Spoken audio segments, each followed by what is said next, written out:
Hello, hi everyone. Welcome back to our YouTube channel Porahali. Myself Devojit, and today we will end this chapter Money and Banking. ठीक है, आज ये chapter खत्म होने वाला है एंड इसके बाद हम क्या करेंगे, जो प्रीवियस हमने चैप्टर कवर किया था हाफ ईयरली या फिर एनुअल एग्जाम के लिए, तो उसके जो इम्पोर्टेंट क्वेश्चंस है वो डिस्कस करने वाले हैं. That means the MCQ series. ठीक है, इसके बाद से एमसीक्यू सीरीज स्टार्ट होगा. तो चलो लास्ट पर जल्दी से खत्म करते हैं. ठीक है, देखो, तो लास्ट क्लास में हमने डिस्कस किया था कि सेंट्रल जो बैंक है हमारा, दैट मीन्स द आरबीआई, उसका फंक्शंस क्या होता है, उसका काम क्या होता है. ठीक है, तो आज हम डिस्कस करेंगे the functions of commercial bank. That means जो बाकी के कमर्शियल बैंक है, जैसे एसबीआई हो गया आपका, एचडीएफसी हो गया आपका, आईसीआईसीआई हो गया आपका. ठीक है, उसका क्या काम है. देखो, सबसे पहले the bank which provide service to the people directly or indirectly by conducting activities related to saving, credit, trade, etc. under the direction of the central bank are generally called commercial bank. That means commercial bank का मतलब क्या है, जो भी bank, ठीक है, public को क्या करते हैं, जो पब्लिक सेविंग्स रखता है, ठीक है, वो फैसिलिटी भी देता है. जो आपको क्रेडिट देना है, दैट मीन्स एसबीआई जब आपको लोन देता है, ठीक है, या फिर जो कोई भी बैंक हो, जैसे येस बैंक हो गया, आपका पिक्चर में देख सकते हो, एचडीएफसी हो गया, यूनियन बैंक हो गया, जो आपका लोन देते हैं या फिर क्रेडिट देते हैं. ठीक है, और एक होता है ट्रेड. दैट मीन्स कि आपको बिजनेस करने के लिए कुछ मनी देता है, जैसे आपको सेंड करना है कहीं पे मनी बिजनेस के लिए, या फिर रिसीव करना है, तो भी वो भी फैसिलिटी आप कमर्शियल बैंक के थ्रू पा सकते हो. ठीक है, तो ये होता है कमर्शियल बैंक. दैट मीन्स ये बड़ा बैंक सेविंग्स, क्रेडिट या ट्रेड, ये रिलेटेड सर्विस देता है. देखो, आरबीआई में क्या होता था, आरबीआई में हम खुद जाके डिपॉजिट नहीं कर सकते थे, सेविंग्स नहीं कर सकते. ठीक है, लेकिन कमर्शियल बैंक में हम डायरेक्टली जाके सेविंग्स कर सकते हैं. वहां पे जाके हम कैश डिपॉजिट कर सकते हैं, जमा कर सकते हैं. ठीक है, और क्रेडिट, दैट मीन्स ये कमर्शियल बैंक हमको लोन भी दे सकता है. और पहले वाला सेंट्रल बैंक के केस में आरबीआई हमें डायरेक्टली कभी लोन नहीं देता. ठीक है, तो ये कुछ सिंपल सा डिफरेंस है commercial bank and central bank में. ठीक है, और हर एक कमर्शियल बैंक फंक्शन करेगा under the direction of the central bank. That means RBI जो भी डायरेक्शन देगा उसको मान के कमर्शियल बैंक को फंक्शनिंग करना है. ठीक है, उसके बाद देखो, the functions of the commercial bank are discuss below. ठीक है, अब कुछ और भी फंक्शंस है कमर्शियल बैंक का जो डिस्कस कर लेते हैं. The commercial bank mobilises savings. ठीक है, अब देखो एक्चुअली सेविंग्स क्या होते हैं. ठीक है, मैं आपको समझाता हूं.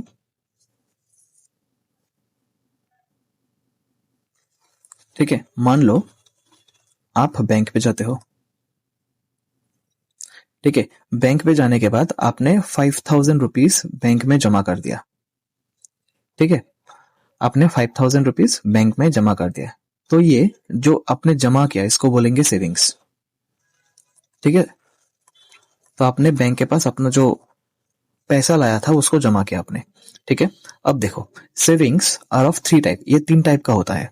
एक होता है करेंट सेविंग और डिपॉजिट, एक होता है फिक्स्ड सेविंग और टाइम डिपॉजिट, और एक होता है सेविंग्स डिपॉजिट. ठीक है, मान लो यहां पे देखो. ठीक है, मान लो आप बैंक पे जाते हो और आज 1,000 रुपीज जमा करवाते हो बैंक पे. ठीक है, बैंक पे आपने जमा किया. अब आप क्या करोगे, आप कल या परसों जाके ये 1,000 रुपीज विड्रॉ कर लोगे बैंक से. आपने 2 दिन पहले ही जमा किया और 2 दिन के बाद आपने विड्रॉ कर लिया. ठीक है, तो इसको बोलते हैं द करेंट सेविंग और डिपॉजिट. ये वाला the current saving and deposit.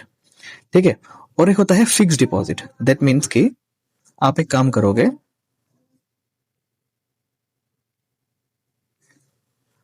ठीक है, आपने 10,000 रुपीज बैंक में जमा किया और ये आप 10 साल के लिए बैंक में जमा कर दिए.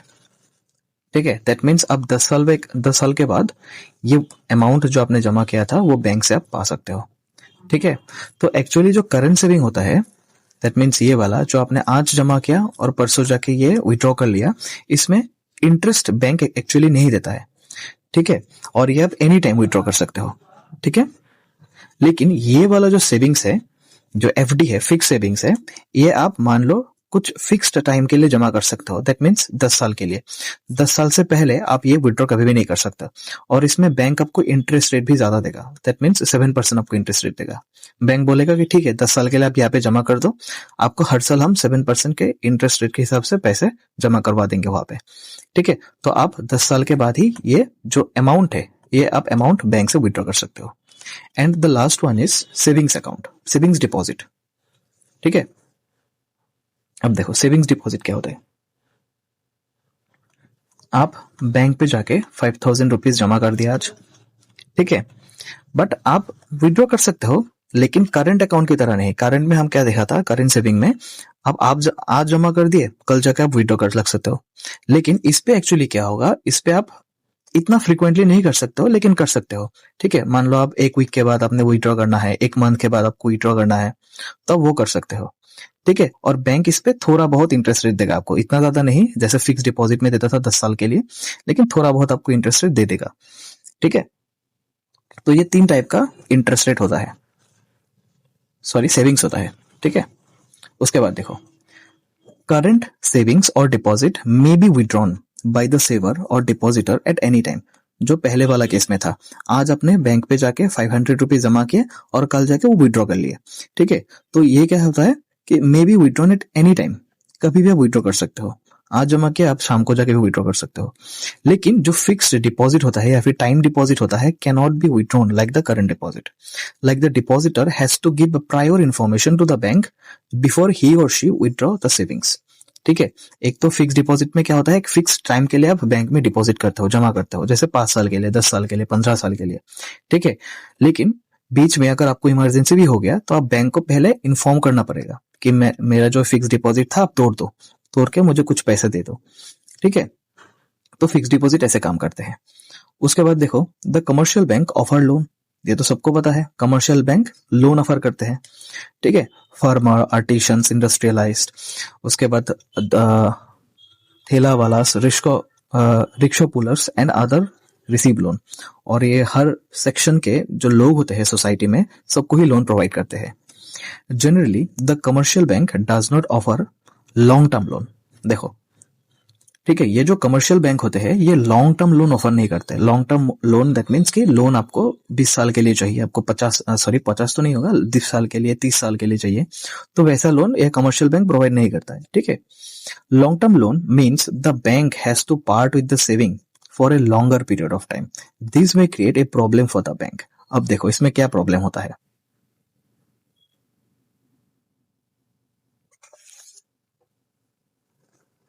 ठीक है, मान लो आप बैंक पे जाके 1,000 रुपीज जमा कर दिए, डिपॉजिट कर दिए, ठीक है। तो आपकी तरह बहुत सारे लोग हैं जो 1,000 रुपीज करके बैंक को जमा कर देगा, ठीक है।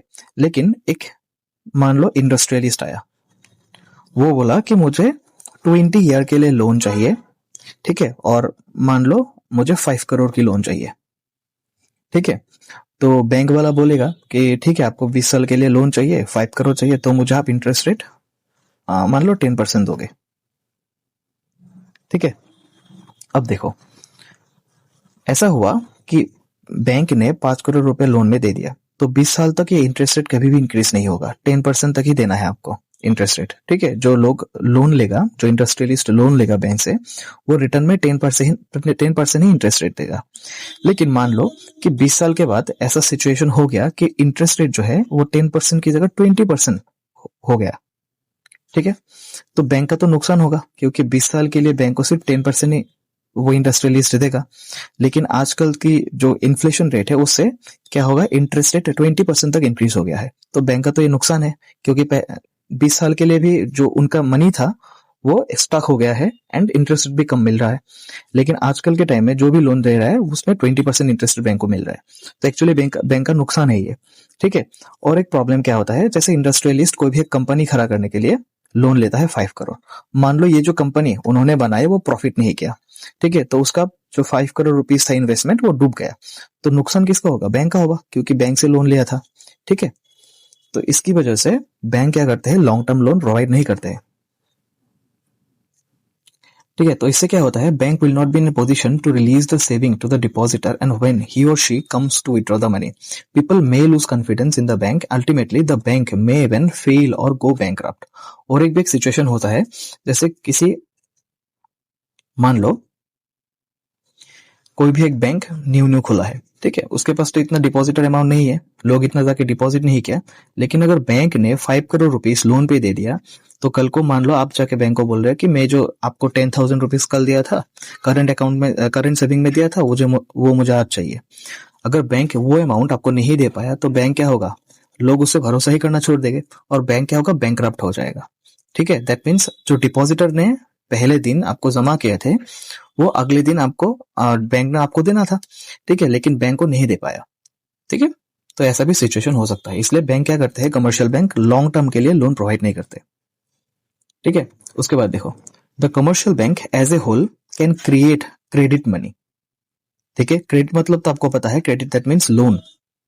ठीक है, on the basis of primary और passive deposit the bank can create derivative और एक्टिव डिपॉजिट। ठीक है, the savings deposited with the bank by a saver is the primary or the passive deposit, and it is passive because it is the saver who takes the first step. The bank is the passive. अब देखो, इसमें थोड़ा आपको समझने वाली बात है। ठीक है,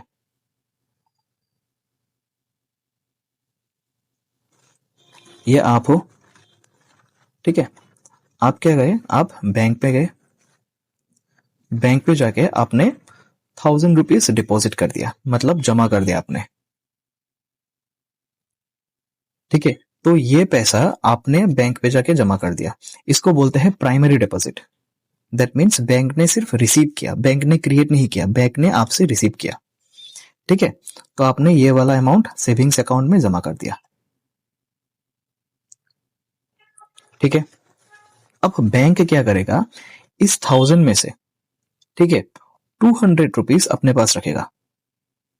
bank can keep the money, अपने पास रख लिया, और बाकी जो 800 रुपीज है वो लोन में दे देगा किसी दूसरे इंसान को। ठीक है, और लोन में कैसे देगा, जैसे उसके बैंक अकाउंट में 800 रुपीज डिपॉजिट कर देगा। तो ये वाला जो अमाउंट है ना, ये 800 रुपीज, ये बैंक ने क्रिएट किया है, ये बैंक ने लोन पे दिया है।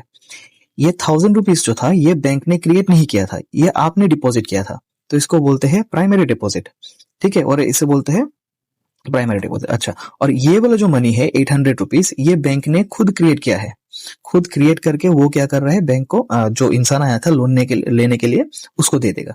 ठीक है, अब इस पैराग्राफ में वापस चले जाता हूँ। ठीक है, देखो, प्राइमरी और passive deposit, the bank can create derivative और एक्टिव डिपॉजिट। अब देखो, ठीक है, the savings deposited with the bank by a saver, आपने जाके 1,000 रुपीज बैंक में डिपॉजिट कर दिया, जमा कर दिया, उसको बोलते हैं प्राइमरी और द पैसिव डिपॉजिट। ठीक है, जो आपने जमा किया उसको बोलते हैं प्राइमरी और passive deposit. It is passive because it is the saver who takes the first step, the bank is the passive, क्योंकि ये रुपीस आपने दिया है, बैंक ने क्रिएट नहीं किया।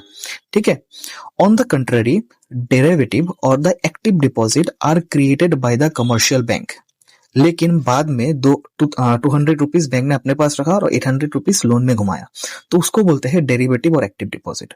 ठीक है, ए पार्ट ऑफ प्राइमरी और passive deposit is written by the bank, that means the 200 rupees, तो 1,000 में से 200 रुपीज बैंक ने अपने पास रखा, उसको बोलते हैं, उन्होंने रिटेन किया। ठीक है, और बाकी जो 800 था उसको बोलते हैं डेरिवेटिव और एक्टिव डिपॉजिट।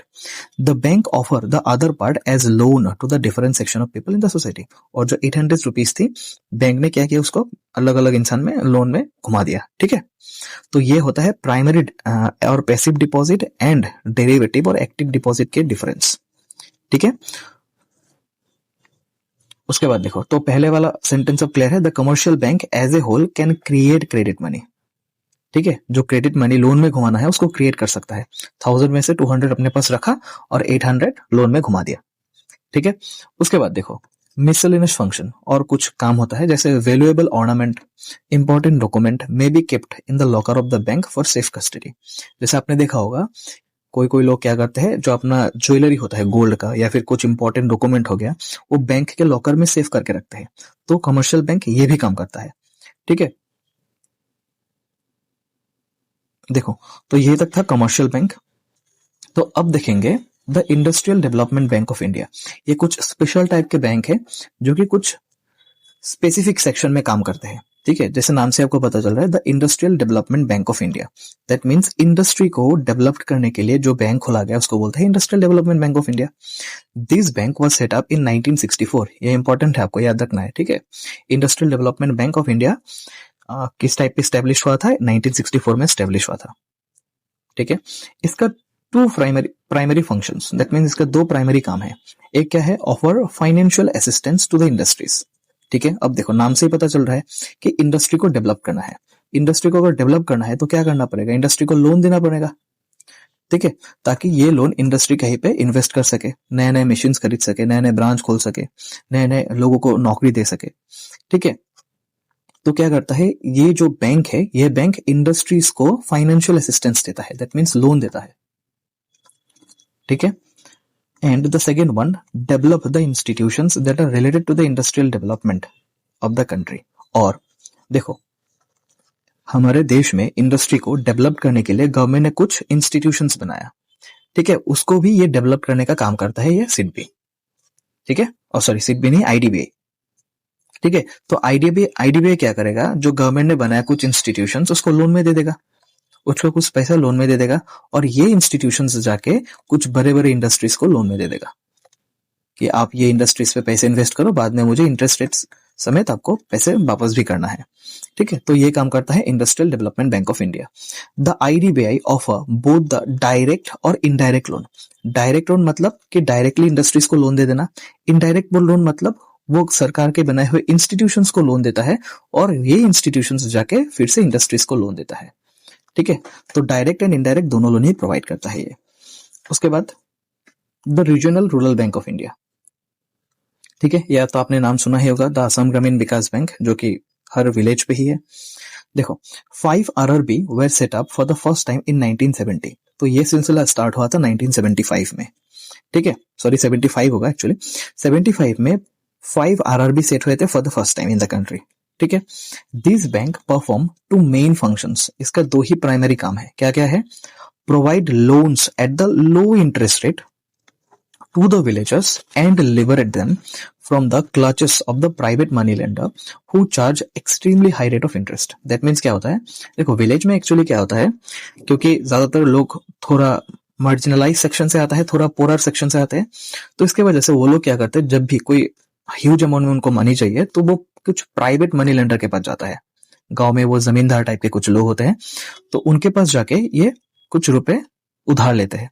लेकिन ये लोग क्या करते हैं, बहुत ज्यादा इंटरेस्ट रेट चार्ज करते हैं, 10%, 15%, ठीक है। तो इसके वजह से क्या हुआ, ये रीजनल रूरल बैंक का सेटअप हुआ, दैट मीन्स असम ग्रामीण विकास बैंक का सेटअप हुआ, ठीक है। तो ये क्या करता है, जो विलेज के पूरा सेक्शन होते हैं या फिर मार्जिनलाइज सेक्शन होते हैं उनको लोन देता है, लेकिन बहुत कम इंटरेस्ट रेट पे, मान लो 2%, 5%, 3% ऐसा रेट पे, ठीक है। और ये जो प्राइवेट मनी लेंडर है उससे उनको लिबरेट करते हैं, मुक्त करते हैं, ठीक है। उसके बाद देखो mobilise the rural saving and the invest in various productive activities. देखो आपने देखा होगा कि आपके जो पेरेंट्स हैं वो असम ग्रामीण विकास बैंक पे जाके वहां पे कुछ अमाउंट डिपॉजिट करते हैं, सेविंग्स रखते हैं, ठीक है। तो ये जो सेविंग्स होता है ना, ये बैंक अपने पास नहीं रखता, ठीक है। ये सेविंग्स को बैंक क्या करते हैं, कुछ अमाउंट लोन पे देते हैं किसी और को, और कुछ अमाउंट कहीं पे इन्वेस्ट कर देते हैं, ठीक है। जैसे आजकल वो स्टॉक मार्केट हो गया, उस पे इन्वेस्ट करते हैं, या फिर प्राइमरी मार्केट में इन्वेस्ट कर देते हैं, उससे जो प्रॉफिट कमाता है वो बैंक रखता है, ठीक है। तो ऐसे बैंक फंक्शन करते हैं। और भी एक है, जैसे आपको आपने सेविंग्स रखा बैंक पे, आपको इंटरेस्ट रेट देगा 5%, लेकिन बैंक ने किसी को लोन दिया तो इंटरेस्ट रेट रहेगा 8%। तो ज्यादा पैसा बैंक इससे ही कमाता है, जो आपको लोन देता है 8% इंटरेस्ट रेट देता है, ठीक है। उसमें से कुछ अमाउंट बैंक अपने पास रखता है, तो वो बैंक का प्रॉफिट होता है, ठीक है। क्योंकि 5, देखो मैं सिंपली आपको समझाता हूं, मैंने लास्ट क्लास में आपको बोला भी था, मान लो ये आप हो, आप बैंक पे जाके 100 रुपीज जमा करवाते हो, और बैंक बोलता है ठीक है मैं आपको 2% इंटरेस्ट रेट दूंगा 1 महीने के बाद, 1 साल के बाद, ठीक है, 1 साल के बाद, मतलब बैंक आपको 102 रुपीज देगा 1 साल के बाद। लेकिन यही अमाउंट बैंक ने क्या किया, ये 100 रुपीज किसी और को, आपसे लेके किसी और को लोन में दे दिया, उसको बोलेगा कि आप मुझे 5% इंटरेस्ट रेट देना 1 साल के बाद, ठीक है। तो वो जो जिसको लोन में देगा वो बैंक को रिटर्न करेगा 105 रुपीज। तो इसमें एक प्रॉफिट हुआ ना 3 रुपीज का, ये बैंक का प्रॉफिट है। ठीक है, तो बैंक ऐसे ही काम करते हैं। उसके बाद देखो, उसके बाद है NABARD, national bank for agriculture and the rural development.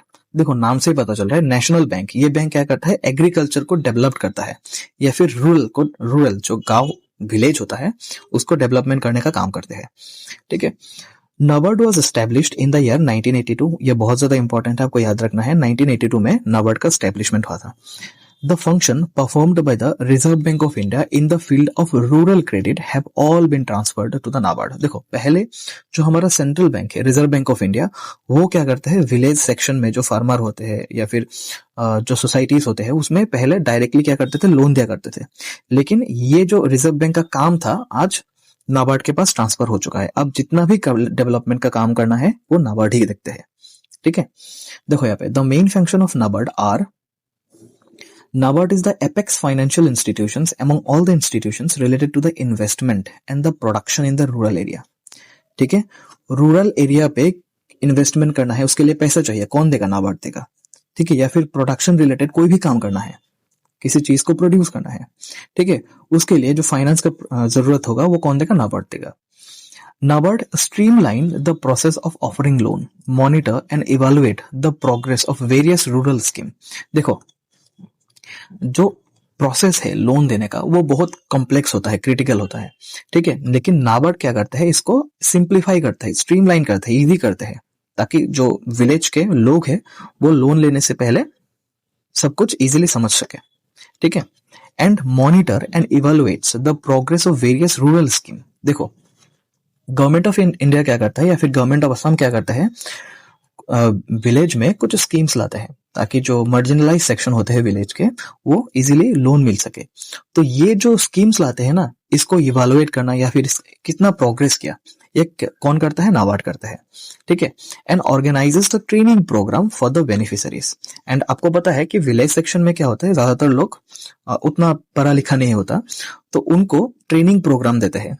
ठीक है, कि आपको कैसे क्या करना है, आपको ये पैसे लेके आप कहाँ पे इन्वेस्ट करोगे, कहाँ पे क्या करोगे ताकि आपको बेनिफिट हो सके, तो ऐसे कुछ ट्रेनिंग प्रोग्राम प्रोवाइड करेगा। ठीक है, NABARD coordinates the various schemes for the rural development initiated by the central government. और सेंट्रल गवर्नमेंट या फिर स्टेट गवर्नमेंट या फिर रिजर्व बैंक ऑफ इंडिया जो भी विलेज को डेवलपमेंट करने के लिए कुछ स्कीम लाएगा, तो नाबार्ड के साथ एज ए कोऑर्डिनेटेड वर्जन वो स्कीम को लॉन्च करेगा। ठीक है, ताकि बाकी का जो काम है वो नाबार्ड देख सके या फिर नाबार्ड हेल्प कर सके कि इसे कैसे इवेलुएट किया जाए, प्रोग्रेस में कैसे हेल्प किया जाए। ठीक है,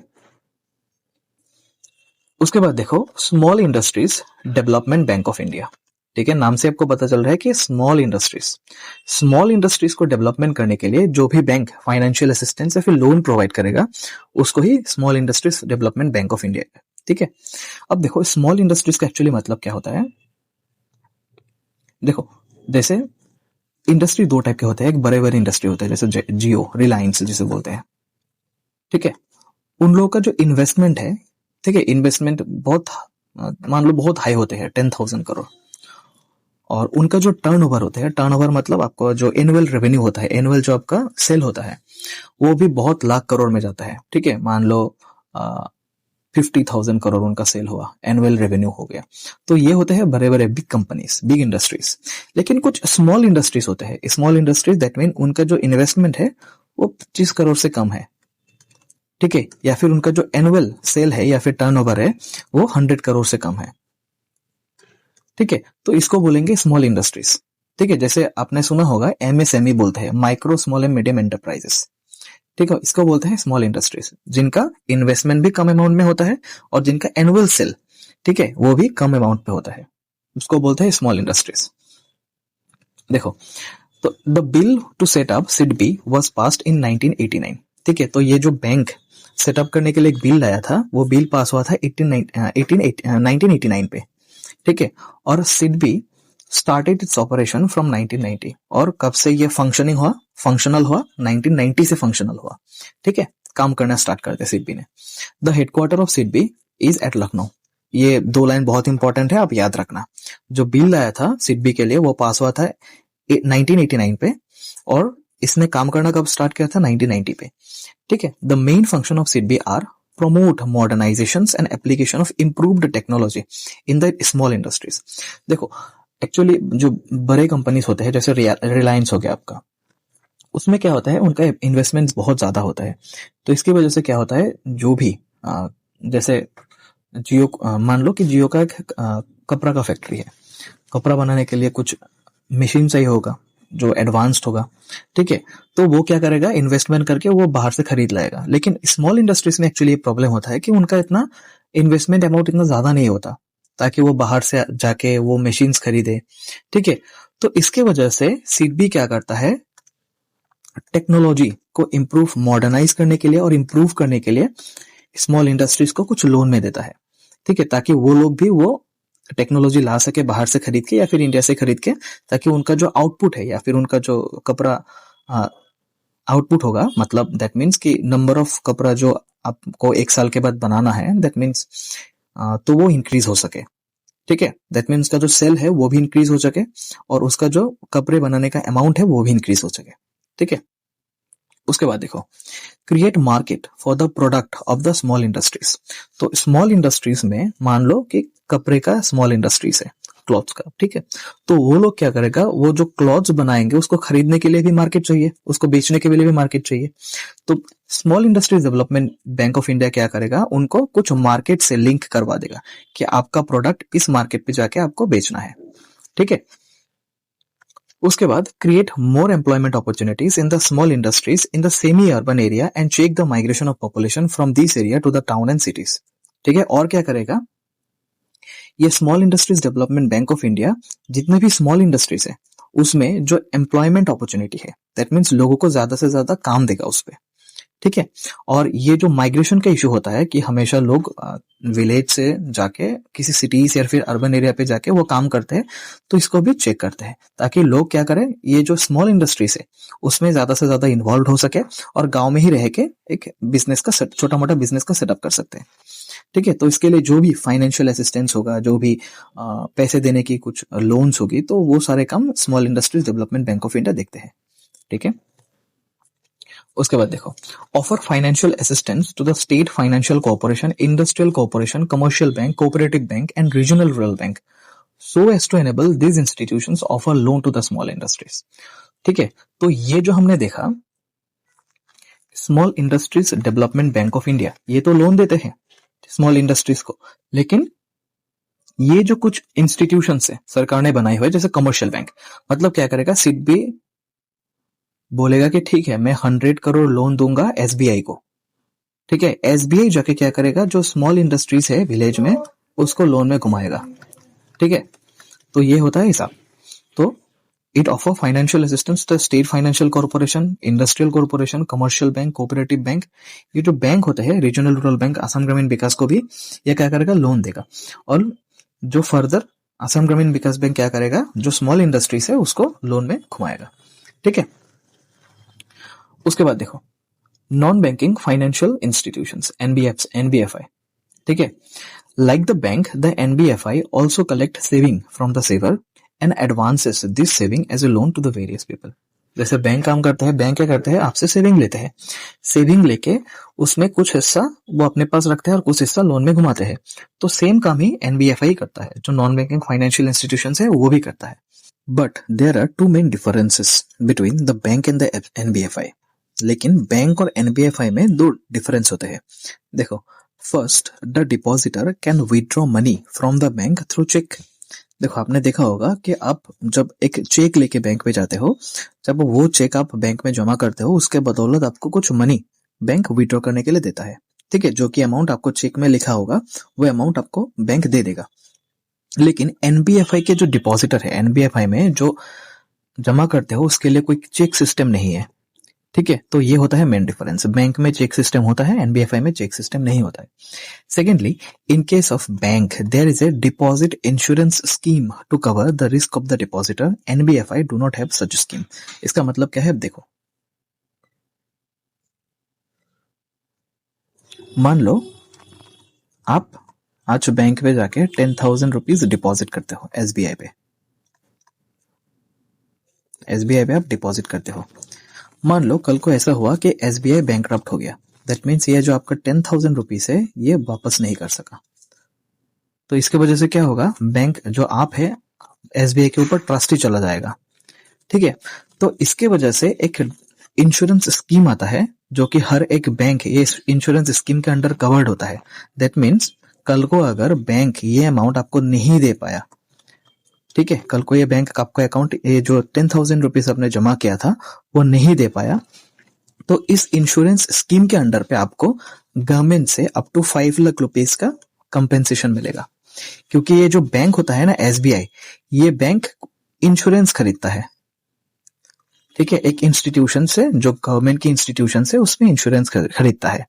तो इस इंश्योरेंस के अंडर पे आपको गवर्नमेंट क्या करेगा, 5 लाख रुपीज का कंपेंसेशन आपको दे देगा कि ठीक है आपका जो 10,000 रुपीज था जो एसबीआई को लौटाना था लेकिन एसबीआई लौटा नहीं पाए, तो इसके वजह से हम क्या करेंगे, आपको 5 लाख रुपीज का कंपेंसेशन दे देंगे।